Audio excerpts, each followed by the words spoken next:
방금 통장을 무슨 생활비 통장, 저축 통장, 비상금 통장 말씀을 하셨는데 통장을 이름을 막 붙이는 건가요? 그게 은행 가면은 나오는 통장이 있나요?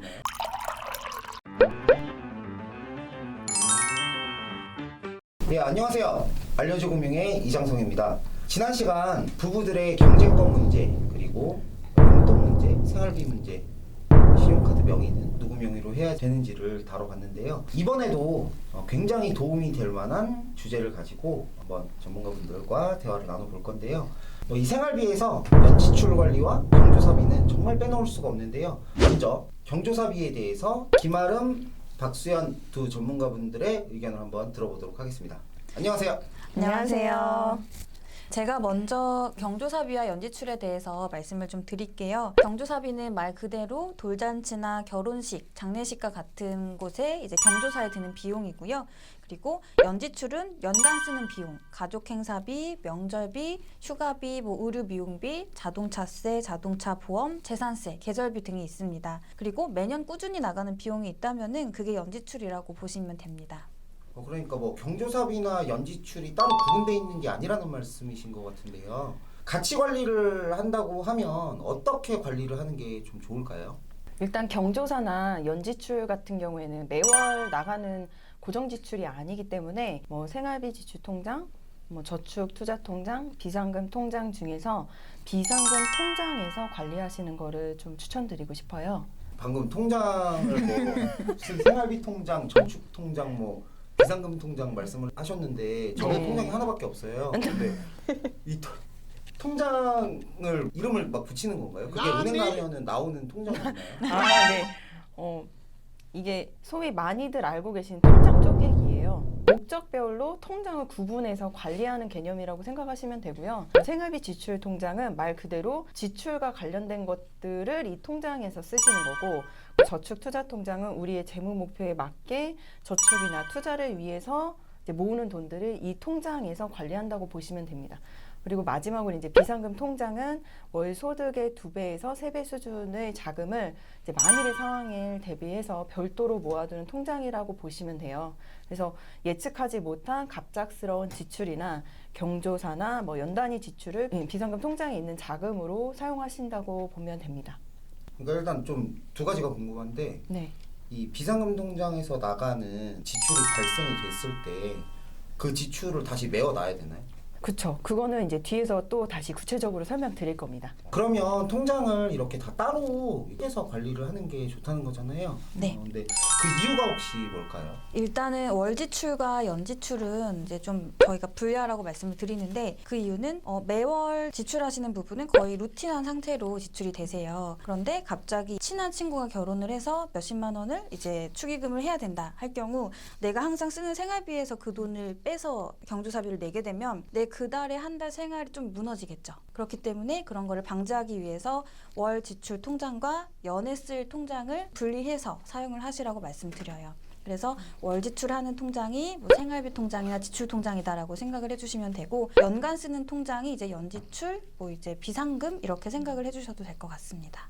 그러면 비상금은 얼마 정도가 적당할까요? 보통 비상금 통장은 월 소득의 한 2배에서 3배 정도 수준으로 준비해 두시는 걸 추천드리는데, 만약에 연지출 규모가 앞서 말씀드렸던 항목들을 다 합쳐서 계산했을 때 총 금액이 월 소득의 2~3배를 초과하는 수준으로 연지출이 발생을 한다라고 하면 비상금 통장의 예산은 한 맥시멈 최대 6배 수준까지 준비해 주시는 게 좋습니다. 그러면 비상금 통장에 있는 그 자금을 다 사용을 하게 되면 다시 채워넣는 방식으로 계속 그렇게 유지를 하면 되는 건가요? 네, 말씀하신 것처럼 그 금액을 항상 맞춰서 넣을 필요는 없고요. 매월 일정 부분, 즉 이제 연지출하는 전체 금액을 12개월로 나누시고 그 금액을 저는 이제 매달 넣으시라고 말씀드려요. 그러면은 항상 어느 정도가 유지가 되겠죠. 왜냐하면 연지출이라는 게 매월 일정 금액을 써야 돼서 만든 게 아니라 비정기적으로 목돈 형태로 나가서 만드는 거잖아요. 어느 달은 연지출 통장에서 돈을 안 써도 되는 달도 있고 그러면 돈만 적립이 되겠죠. 그리고 어느 달은 매월 적립되는 돈보다 더 많이 쓸 경우도 있겠죠. 그렇게 반복이 되면 항상 그 연지출 통장이 어느 정도 유지는 됩니다. 그러면 비상금을 어디다가 채워놓는 게 가장 좋은가요? 비상금의 경우는 돈이 항상 일정 금액 수준을 유지해야 되면서도 바로바로 현금화하기가 쉬워야 되거든요. 그렇기 때문에 이제 수시 입출금 통장이나 증권사의 CMA 통장에서 관리하는 게 좋습니다. 근데 요즘 시중은행 금리가 워낙 낮고 또 어느 정도 평균 잔고 수준이 유지되지 않으면 이자가 거의 없다시피 하거든요. 그래서 이제 이왕이면 돈을 하루를 넣어놔도 이자를 주는 증권사 CMA를 활용하시는 걸 추천드리고 싶어요. 네, 저도 주로 증권사 CMA를 많이 추천드리고요. 근데 요즘에는 카카오뱅크도 많이 사용을 하시기 때문에 카카오뱅크 내 세이프박스라는 그 계좌가 있어요. 세이프박스는 이제 계좌 잔고 중에 일부 금액을 나갈 수 없도록 이제 잠가두는 기능인데 당장 쓸 돈은 아니지만 저축 투자하기에는 또 부담스러운 애매한 여유 자금을 보관하는데 이제 괜찮습니다. 그런데 금액 한도 제한이 있어요. 그리고 한 개만 만들 수 있는 단점이 있기 때문에 이 점이 불편하시면은 증권사 CMA가 훨씬 활용하시는 데는 유리할 거예요. 그리고 요새 주식시장이 좋아서 대부분 주식 계좌 하나씩은 있으시잖아요. 그래서 저도 이제 증권사 CMA를 추천드려요. 그리고 연지출 금액은 매년 바뀌기 때문에 연말 연초에 이제 한 해 계획을 한번 쭉 세워 보시고 연지출 금액에 대한 논의를 보시면 연에 얼마 정도 모아야 되겠다. 그러면 매월 얼마씩을 CMA에 저축해야 되겠다. 이런 계획을 연초에 세우시는 걸 추천을 드립니다. 결국에는 이 비상금 통장에서도 지출이 실제 예상 범위보다 적게 발생되면 저축이 자동으로 되는 거니까 좋은 거고 또 유사시에 어떤 예상치 못한 일로 인해서 지출이 발생될 때 또 대비도 돼서 좋은 거고 그쵸. 여러모로 되게 좋은 거네요. 네.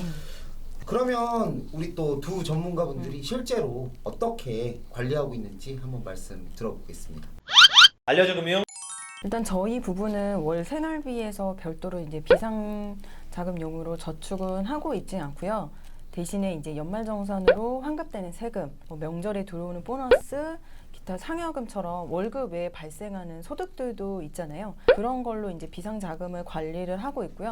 평균적으로 보면 한 1,000만 원 정도를 유지하고 있는 것 같아요. 그래서 1,000만 원을 만약에 초과하게 되면 다른 재무 목표에 저축하고 있는 계좌에 이제 추가로 저축해서 이제 1,000만 원 이내로 유지를 하려고 합니다. 저희 가정도 최소 500에서 1,000만 원 정도 보유를 하고 있고요. 저희는 이제 매달 일정 부분을 이제 연지출 통장 CMA에 넣고 있습니다. 그러면 이 1,000만 원 정도가 유지되게 만드는 뭐 500이면 500, 1,000만 원이면 1,000만 원 어쨌든 그 통장을 만들어서 유지하는 방법이 뭐 연간 들어오는 보너스라든지 무슨 뭐 연말 환급금이라든지 뭐 아니면 아까 말씀하신 대로 12달로 쪼개서 한 달 한 달 적립을 한다던가 모아놓는다던가 뭐 여러 가지 방법을 활용해서 어쨌든 그 잔고 유지를 하는 게 어떤 포인트라고 할 수 있겠네요. 네.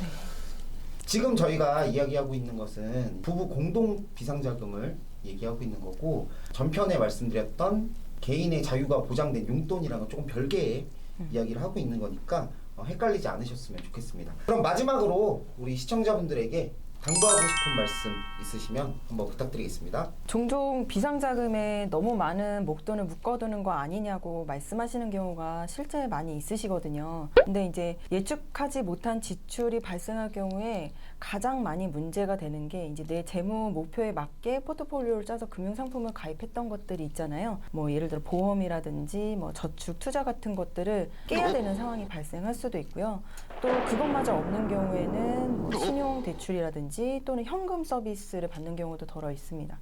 근데 이제 유지 중인 금융상품을 정리하게 되면 다시 처음부터 시작해야 되는 기회비용이 발생을 하고 대출이나 현금 서비스를 사용할 경우에는 신용에도 문제가 생길 수도 있는 거죠. 그래서 비상자금은 만약에 갑작스럽게 급여가 끊긴다거나 뭐 일을 그만둘 수도 있는 거고 그런 경우들을 대비해서 정말 최후의 보류라고 생각을 하시고 우리의 재무 목표와 자산을 지켜줄 수 있는 방파제와 같은 것이니까 항상 일정 규모의 비상자금은 꼭 준비해 두시길 당부드리고 싶습니다. 그리고 이제 혹시나 비상자금을 처음부터 큰 돈을 모으기 좀 힘들다 하시는 분들은 일부 마이너스 통장을 활용하시는 것도 저는 말씀을 드리고 있어요. 마이너스 통장은 내가 원하는 금액만 사용할 수 있고 이자도 1 단위로 계산이 되기 때문에 여유자금이 생기거나 다시 연지출 자금이 모아지면 바로 상환할 수 있겠죠. 다만 이제 마이너스 통장도 대출이기 때문에 너무 쉽게 생각하진 않았으면 좋겠습니다. 네, 이번 편은 부부들의 현실적인 고민인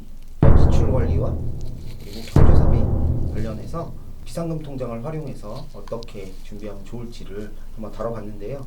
전문가분들의 정말 소중한 의견을 참고하셔서 여러분들의 가계 포트폴리오 잘 만들어 가실 수 있으셨으면 좋겠고, 더 자세한 내용으로 개별적인 상담 원하시는 분들은 아래 설명란에 링크 활용해서 상담 신청 남겨주시면 성심성의껏 좋은 방향으로 상담 도와드리겠습니다.